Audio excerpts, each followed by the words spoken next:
খাচ্ছ গো তুমি?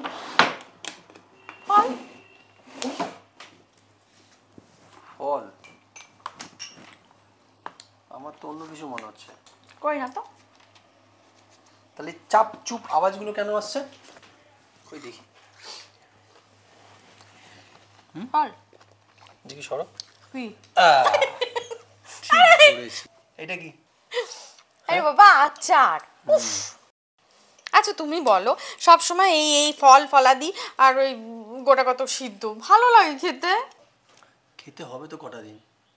এই ফল প্রোটিন এগুলো তো এখন বেবির ব্রেন আর বডিটাকে ডেভেলপ করবে, তাই না? আর মাঝে মাঝে একটুখানি টক মিষ্টি ঝালও খেতে ইচ্ছে করে না বলো? খাবে তো, কেন খাবে না?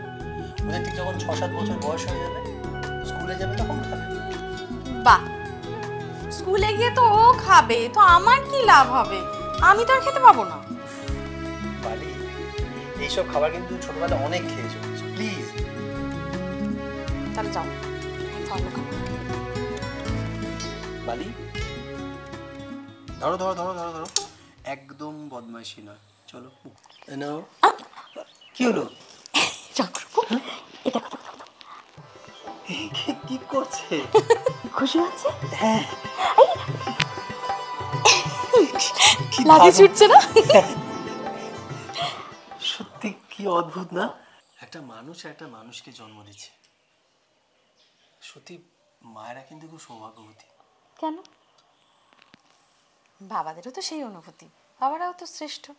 তার কারণ হচ্ছে যে এমনও তো হয় যে মা 10 মাস 10 দিন পেটে রেখে জন্ম দিল, তারপর অবিকল বাবার মতো দেখতে হয়।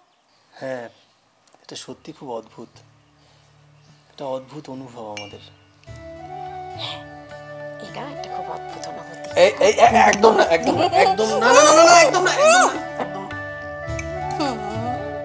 দেখেছো তো, সব সময় বাচ্চাদের মতো। দেখো মুখের মতো তো লেগে রয়েছে। না, এটা এটা আমি এদিকে এদিকে এদিকে এদিকে এদিকে এদিকে বুঝুন না। চলো কিন্তু ডাক্তারবাবু যেগুলো বলেছে সেগুলো কিন্তু খুব মন দিয়ে শুনতে হবে। একটু একটু না না না, পরে কয়েকদিন পরে সব খাবে। ঠিক আছে, আমি গুড গার্ল, চলো।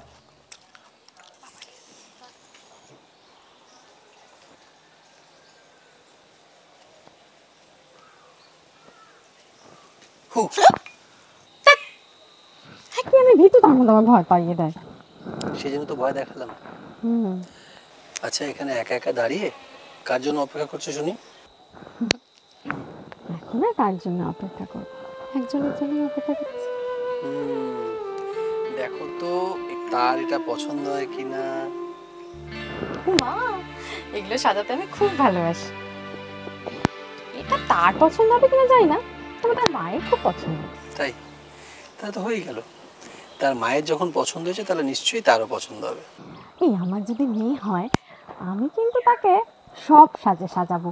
মানে শার্ট প্যান্ট গুজে পরবে, তারপর অফিস যাবে, ইংলিশে টকটক করে কথা বলবে, আমার খুব ভালো লাগে। আমি ছোটবেলার বাবার শার্ট পরে ঘুরে বেড়াতাম। ও তাই নাকি?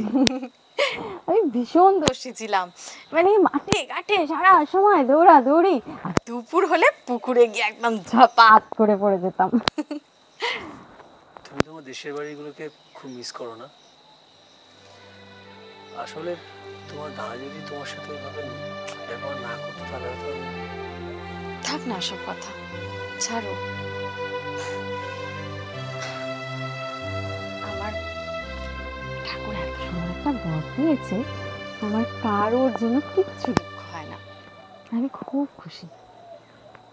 আচ্ছা, তোমার তো সেই ছোটবেলায় মা বাবা চলে গেছে, বলো তোমার খুব মন খারাপ হয় না?